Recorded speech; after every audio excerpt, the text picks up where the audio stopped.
আসসালামু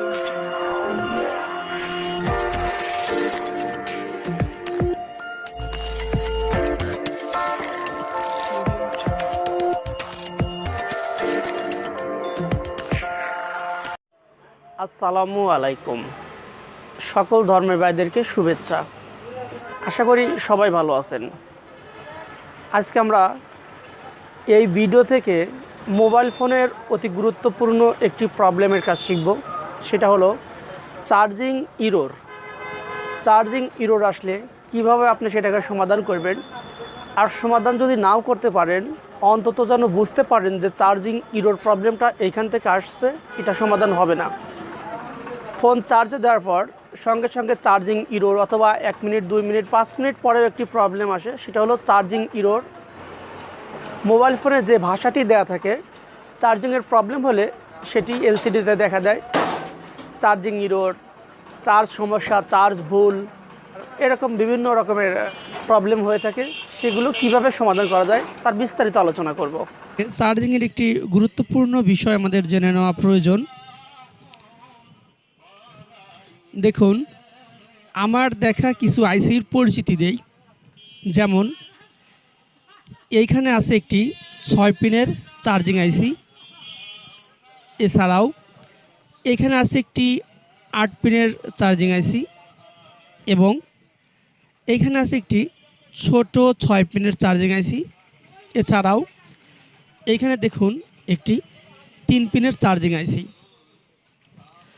এখন বিষয় হলো, পিন যতগুলোই হোক, আমরা প্রতিটা আইসির কাজ শিখতে গেলে অনেক সময় লাগবে। তার জন্যে একটি সহজ সিস্টেম বলি। চার্জিং আইসির 8 পিন হোক, 6 পিন হোক অথবা 3 পিন হোক, সব সময় মনে রাখবেন চার্জিং আইসির মোট 3টি কানেকশন আমাদের প্রয়োজনে আসে। 3টি কানেকশনের মধ্যে কোন কানেকশন কি কাজ করে সেটা জানা থাকলে আমাদের আর কোনো প্রবলেম হওয়ার কথা না। যেমন চার্জিং আইসি থেকে একটি কানেকশন চলে যায় ব্যাটারি কানেক্টরে, একটি কানেকশন চার্জিং পুটে, আর যে অবশিষ্ট একটি কানেকশন থাকলো এই কানেকশনটি চলে যায় সিপিইউ আইসিতে সিগন্যালের জন্যে। অর্থাৎ চার্জটা হবে কি হবে না, কি প্রবলেম, সিপিইউ আইসিকে সিগন্যাল করে, সেই অনুযায়ী চার্জিং আইসিটা ব্যাটারিটাকে চার্জ করে। তাহলে আমাদের জানা হয়ে গেল যে চার্জিং আইসির মোট 3টি কানেকশন থাকে এবং 3টি কানেকশনের কী কাজ এটাই আমরা শিখব বিস্তারিতভাবে। 2টি ডায়াগ্রামের সাহায্যে আপনাদের কাজটা দেখানোর চেষ্টা করব। এটি একটি ডায়াগ্রাম এবং এটি আমার নিজ হাতে এডিটিং করা একটি ডায়াগ্রাম। দেখুন, একটি উদাহরণ দেই। অনেক সময় দেখবেন আমাদের হাত ভেঙে গেলে ডাক্তারের কাছে যাওয়ার সঙ্গে সঙ্গে ডাক্তার কিন্তু দেখে বুঝতে পারে না ভিতরে কি পরিমাণে হাড়িটা ভাঙা আছে। একটি এক্সরে দেয়, এক্সরে রিপোর্টটা আসার সঙ্গে সঙ্গে উনি দেখেই বুঝতে পারে যে এইখানে ভাঙা আছে। সেম টু সেম মাদারবোর্ডের যে কানেকশনগুলো থাকে মাদারবোর্ডের মাঝখান দিয়ে, সেজন্য আমাদের বুঝতে অনেক প্রবলেম হয়। আমি এক্সরে করার মতো সেই কানেকশনগুলো উপর দিয়ে এডিটিং করে দেখাবো, আপনাদের বুঝতে অনেক সুবিধা হবে। আরেকটি কথা, যারা এই চ্যানেলে নতুন অথবা এখনও চ্যানেলটাকে সাবস্ক্রাইব করেননি, চ্যানেলটাকে সাবস্ক্রাইব করে রাখবেন আপনার যদি ভিডিওটা ভালো লাগে তাহলে। আর যারা অলরেডি সাবস্ক্রাইব করছেন তাদেরকে অসংখ্য ধন্যবাদ। সাবস্ক্রাইব করবেন যেভাবে, ভিডিওর নিচে লাল সাবস্ক্রাইব লেখা আছে, ওইখানে চাপ দিলেই সাবস্ক্রাইব হয়ে যাবে এবং পাশে যে ঘন্টি বাটন আছে সেটা অন করে দিন। ভিডিও ছাড়ার সঙ্গে সঙ্গেই আপনি ভিডিওটা পেয়ে যাবেন। তাহলে চলুন দেখা যাক কীভাবে কাজটি করবেন। আপনাদের মধ্যে যারা মোবাইল সার্ভিসিং করেন, আমার কথাগুলো মনোযোগ সহকারে শুনতে হবে। ধরুন একটি মোবাইল ফোন আপনার কাছে সার্ভিসিং করে নিয়ে আসলো, ফোনটির চার্জিং প্রবলেম হতে পারে, চার্জিংয়ের যে কোনো প্রবলেম, চার্জিং ইরর অথবা ঘন্টার পর ঘন্টা চার্জ দিলে শুধু চার্জ নেয় কিন্তু চার্জটা থাকে না, যে কোনো একটা প্রবলেম হতে পারে। এই ধরনের প্রবলেমে আপনার কাছে নিয়ে আসলে ফোন খোলার আগে আপনাকে 3টা জিনিস টেস্ট করে দেখতে হবে। যখনই আপনার কাছে চার্জিং প্রবলেমে ফোন নিয়ে আসবে, আপনি চার্জিং সাইডে কাজ করবেন না। চার্জিং সাইডে কাজ না করে আপনি দেখবেন মোবাইল ফোনটি ইনপুট এবং আউটপুট শর্ট আছে কিনা। এই দুইটার একটাও যদি শর্ট থাকে তাহলে আপনি শর্টটা ঠিক করে দিন, চার্জিং প্রবলেম দেখবেন অটোমেটিক ঠিক হয়ে গেছে। এখন বিষয় হলো শর্ট থাকলে ফোন চার্জ উঠবে না কেন। দেখুন, আমি একটি হিসাব দিব আপনাদেরকে বোঝানোর জন্য, হয়তো হিসাবটা ভুল নয়তো বা ঠিক। ধরুন একটি মোবাইল ফোন ঘন্টায় 10% চার্জ খায়, তাহলে 100% চার্জ খেতে ফোনটির 10 ঘন্টা সময় লাগবে। ঠিক সেই ফোনটাই যখন শর্ট হয় তখন ঘন্টায় 50% চার্জ খেয়ে নেয়, তাহলে 100% চার্জ শেষ হতে মাত্র 2 ঘন্টা সময় লাগে। এখন একটা ফোন চার্জ উঠতেও আপনারা সাধারণত জানেন যে ঘন্টা 2 সময় লাগে 100% চার্জ উঠতে, আমি হিসাবের জন্য বলছি। এখন এই শর্ট ফোনটা যদি আপনি চার্জার কানেক্ট করে চার্জ দেন তাহলে এদিকে 2 ঘন্টায় ফোনটা চার্জ খাচ্ছে 100%, 100%, আবার চার্জারটা 2 ঘন্টায় চার্জ উঠায় দিচ্ছে 100%। তাহলে আপনি 10% রেখে যখন ফোনটা চার্জ দিবেন তখন 2 ঘন্টা কেন 10 ঘন্টা চার্জ দিলেও ফলাফল কিন্তু ওই একই থাকে। মানে ফোন যা চার্জ খেয়ে নিচ্ছে আর চার্জার সেই চার্জটাই দিচ্ছে, অতএব চার্জ কমে যায় কিন্তু বাড়ে না। শর্ট থাকলে এ ধরনের প্রবলেম হয়। এছাড়াও আর চার্জিং ইররও আসতে পারে। আপনি শর্ট ঠিক করে দিন, অটোমেটিক চার্জিং ইরর বা চার্জিং প্রবলেমটা সমস্যার সমাধান হয়ে যাবে। আপনি মোবাইল ফোনটি নিয়ে প্রথমত ইনপুট আউটপুট শর্ট টেস্ট করলেন, দেখলেন যে ফোনটা শর্ট নেই, তারপরেও চার্জিং প্রবলেম। ফোনের মধ্যে যে ব্যাটারিটা থাকে আপনি ব্যাটারিটা পরিবর্তন করে দেখতে পারেন চার্জিং ইরর অথবা চার্জ ঘন্টার পর ঘন্টা দিলে নেয় না, এই সমস্যাটা সমাধান হয়ে যেতে পারে। আপনি ব্যাটারিটা টেস্ট করে দেখতে পারেন। একটা নতুন ব্যাটারি লাগিয়ে যদি দেখেন যে চার্জ হচ্ছে, চার্জ ওকে কমপ্লিট, তাহলে বুঝতে হবে আপনার পুরাতন ব্যাটারিটা প্রবলেম। আর নতুন একটা ভালো ব্যাটারি দেওয়ার পরেও যদি দেখেন যে চার্জ হচ্ছে না, তাহলে আপনাকে বুঝতে হবে যে না, ব্যাটারিটা ফোনের ঠিক আছে, অন্য কোনো প্রবলেম আছে। এখন আসা যাক চার্জারের কথায়। যেহেতু আপনার কাছে ফোনটি সার্ভিসিং করাতে নিয়ে আসবে, যার সেট তার চার্জারটা প্রবলেম থাকতে পারে। চার্জার প্রবলেম থাকলে এ ধরনের সমস্যা হয়। আপনি একটি চার্জার লাগিয়ে টেস্ট করবেন চার্জিং সমস্যার সমাধান হয় কি না। যদি দেখেন চার্জিং সমস্যার সমাধান হয়ে গেছে চার্জার লাগানোর পর, তাহলে আপনি বুঝতে পারবেন চার্জারটার প্রবলেম ছিল। তাহলে ফোন খোলার আগে মোট 3টা টেস্ট আমাদের করতে হবে। ইনপুট আউটপুট শর্ট আছে কিনা, ফোনের ব্যাটারিটা ঠিক আছে কিনা এবং চার্জার ঠিক আছে কিনা। এই 3টা শিওর হয়ে আপনি সেটটা খুলে চার্জিং সাইডে কাজ করবেন। এই 3টার একটাও যদি প্রবলেম থেকে থাকে আপনি চার্জিং সাইডে যতই কাজ করবেন ফোন ঠিক হবে না। এখন আপনি সম্পূর্ণ এই 3টা টেস্ট করে দেখলেন যে 3টাই ঠিক আছে, তারপরেও চার্জিং কাজ করে না কেন। তাহলে চলুন মোবাইল খোলার পরে দেখি কি প্রবলেম থাকতে পারে। ছোট্ট আরেকটি উদাহরণ দিব, সেটা হলো ধরুন একটি অফিসে কেউ স্যার থাকে, কেউ কিরানি থাকে, কেউ পিয়ন থাকে এবং অনেকেই অনেক পোস্টে কাজ করে। আপনি যদি চিনতে না পারেন কে বস, কে পিয়ন, কে কিরানি, তাহলে দেখা গেল আপনি পিয়নকে যাই কিরানি বলে বসবেন এবং কিরানিকে যা বস বলে বসবেন না চেনার কারণে। আর আপনার যদি চেনা থাকে যে কে কোন পোস্টে চাকরি করে, তাহলে আপনি তাকে এক চান্সে বলতে পারবেন যে আপনার এই পোস্টে আছেন, আপনি এই পোস্টে আছেন। ঠিক তেমনই চার্জিং ক্ষেত্রেও কোন কোন পার্টস চার্জের সাথে সরাসরি সংযুক্ত এবং কোন কোন পার্টস চার্জের সাথে আংশিক সংযুক্ত, আমাদেরকে এগুলো চিনতে হবে। তাহলে আমরা এক পলকে দেখে নেই যে সরাসরি সংযুক্ত আছে কোন কোন পার্টস চার্জের সাথে।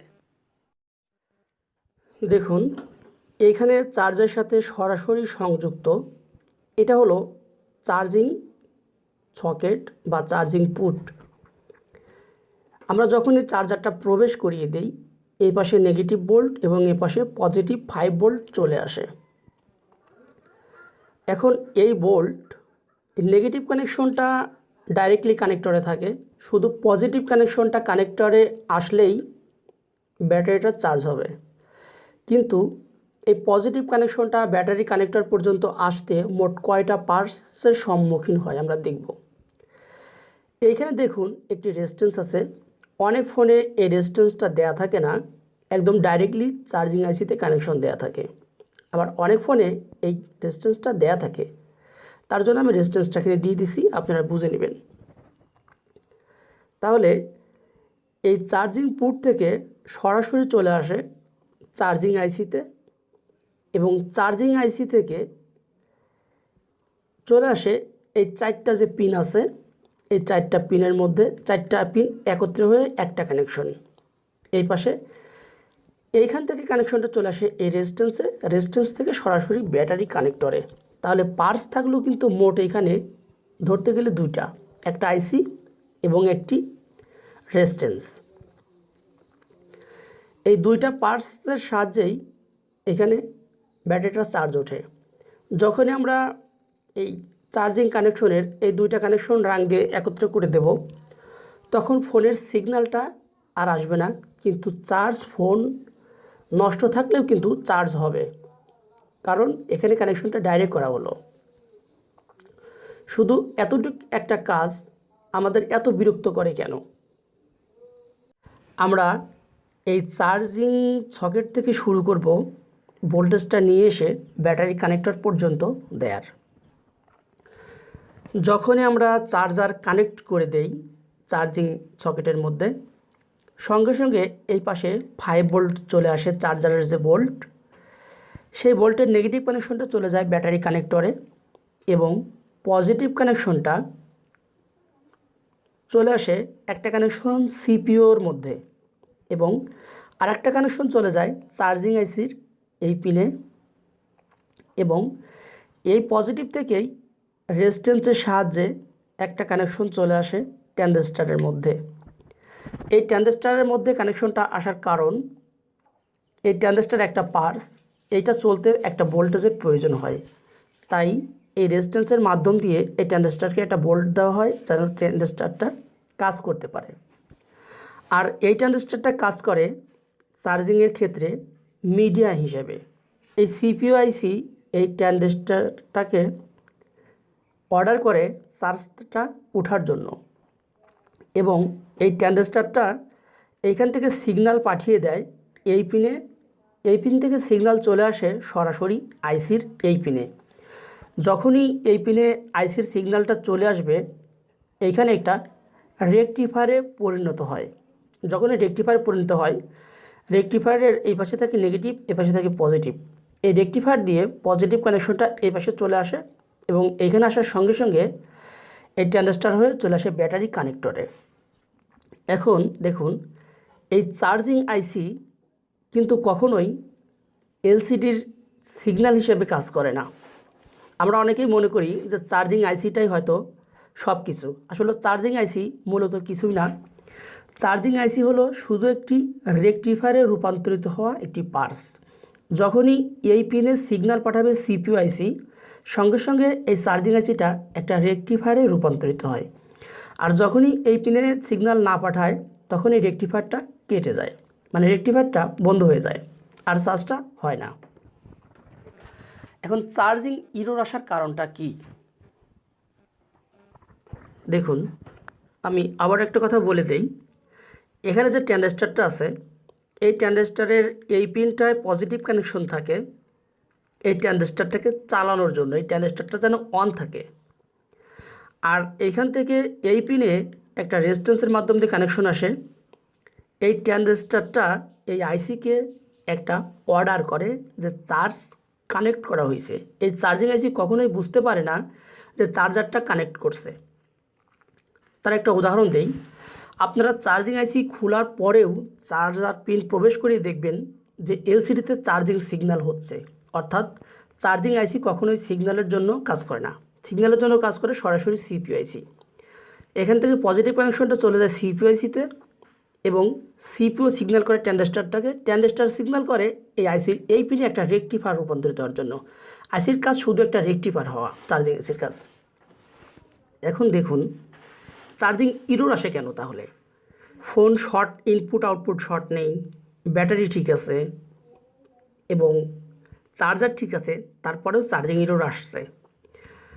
আমরা যখনই এই চার্জিং পিনের মধ্যে একটি 4 ভোল্টেজের চার্জার প্রবেশ করিয়ে দেব, অর্থাৎ চার্জার থেকে 5 ভোল্ট 4 ভোল্টেজের চার্জার যখন প্রবেশ করিয়ে দেব, তখনও কিন্তু এই মোবাইল ফোনে চার্জিং সিগন্যালটা দেখা যায় যে চার্জ হচ্ছে।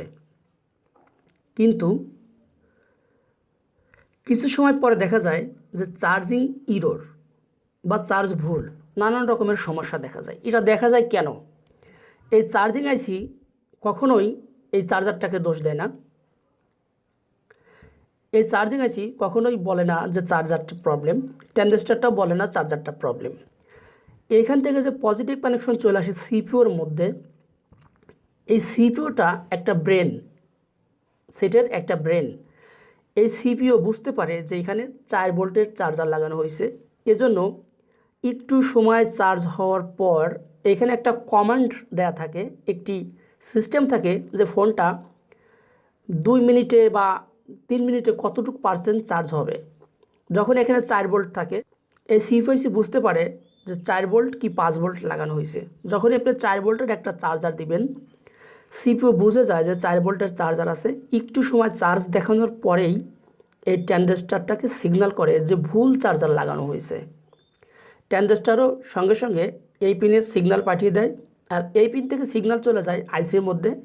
যখনই আইসি বোঝে যে সিপিইউ তাকে সিগন্যাল করছে যে ভুল চার্জার, এখানে রেকটিফায়ারটা রূপান্তরিত যে থাকে সেটা বন্ধ হয়ে যায়। আর এই আইসি এলসিডির মধ্যে একটা সিগন্যাল পাঠিয়ে দেয় যে চার্জিং ইরর বা চার্জ ভুল। এখন তাহলে আপনি বলবেন যে চার্জার যদি আমি 5 ভোল্টেরই দিই তখন প্রবলেম হয় কেন? দেখুন, এটা যেহেতু একটি ব্রেন কিন্তু সব সময় সুস্থ থাকে না, অসুস্থ হয়। যখন এখানে 5 ভোল্টের চার্জার দিছেন, সিপিইউতে যদি প্রবলেম থাকে তখন সিপিইউ বুঝতে পারে না যে এখানে 4 ভোল্টের চার্জার কি 5 ভোল্টের চার্জার কি 6 ভোল্টের চার্জার। ভালো চার্জার দেওয়ার পরেও সিপিইউ বুঝতে পারে যেটা ভুল চার্জার, এই চার্জারটা ঠিক নেই। সঙ্গে সঙ্গে ট্রানজিস্টরটাকে সিগন্যাল পাঠিয়ে দেয় যে ভুল চার্জার লাগানো হয়েছে। ট্রানজিস্টরটাও সিপিইউর কথা মতো আইসিতে সিগন্যাল পাঠায় যে ভুল চার্জার ঢুকানো হয়েছে। সঙ্গে সঙ্গে সিগন্যালটা কেটে যায়। তাহলে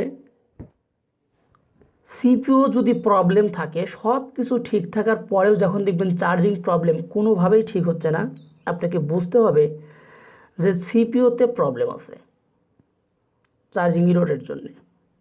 ধরুন আপনি ফোন শর্ট নেই, ব্যাটারি ঠিক আছে, চার্জার ঠিক আছে, চার্জিং সকেট ঠিক আছে, নতুন লাগিয়েছেন এবং চার্জিং আইসি নতুন দিয়েছেন, তারপরেও দেখবেন যে কিছু কিছু ফোন আছে চার্জিং ইরর সমস্যাটা কোনো মতেই সমাধান হয় না। সেক্ষেত্রে আপনাকে বুঝতে হবে যে আমি যে চার্জারটা প্রবেশ করেছি, সিপিইউ এটাতে ভুল সিগন্যাল পাঠিয়ে দিচ্ছে। এই ভিডিও থেকে আমি আপনাদেরকে যা বোঝাতে চেয়েছি সেটা বলি। যখনই কোনো ফোন চার্জিং প্রবলেমে আপনার কাছে আসবে, সে ফোনটার চার্জিং সাইড কাজ করার আগে আপনাকে মনে রাখতে হবে যে ফোনটা ইনপুট আউটপুট শর্ট আছে কিনা এটা দেখে দিবেন, এবং ব্যাটারিটা ঠিক আছে কিনা এটা দেখবেন। এছাড়াও চার্জারটা ঠিক আছে কিনা এটাও দেখতে হবে। এইগুলো দেখার পর যদি দেখেন এইগুলো সবই ঠিক আছে, কোনো কিছু প্রবলেম নেই, তখন ফোনটা খুলে কাজ করবেন। আর যদি দেখেন এই তিনটার কোনোটা প্রবলেম আছে, তাহলে সেগুলো সমাধান করে দিলে চার্জিং সমস্যার সমাধান হয়ে যাবে। এখন ফোনটা খোলার পরে যখন দেখবেন যে চার্জিং সকেটটা প্রবলেম আছে, তখন সকেট চেঞ্জ করে দিবেন। এবং যে রেজিস্ট্যান্সটা থাকে, এই রেজিস্ট্যান্সটা অনেক সময় দেখবেন যে ফোনের মধ্যে পানি গেলে রেজিস্ট্যান্সটা ড্যাম হয়ে যায়। এই রেজিস্ট্যান্স প্রবলেম হলে রেজিস্ট্যান্সটা আপনি পরিবর্তন করে দিতে পারেন। চার্জিং আইসিটা আছে, চার্জিং আইসিও প্রবলেম হয়, যখনই সিগন্যাল দেয় চার্জিং আইসিতে সিপিইউ থেকে, চার্জিংয়ের রেকটিতেও রূপান্তরিত হয় না। আইসিটা নষ্ট থাকলে রেকটিতে রূপান্তরিত হয় না, এমন প্রবলেমও হয়। আইসিটা পরিবর্তন করে দেখতে পারেন। সব কিছু পরিবর্তন করে দেওয়ার পরেও যখন দেখবেন যে চার্জ হচ্ছে না, আপনাকে বুঝতে হবে যে ফোনটার সিপিইউ প্রবলেম, অর্থাৎ সিপিইউ ভুল সিগন্যাল পাঠিয়ে দিচ্ছে চার্জিং আইসিতে। আমি এজন্যই বলেছিলাম যে আপনারা অন্তত যেন বুঝতে পারেন, সে ঠিক করতে নাও পারলে, যে চার্জিং প্রবলেমটা কোথা থেকে আসছে।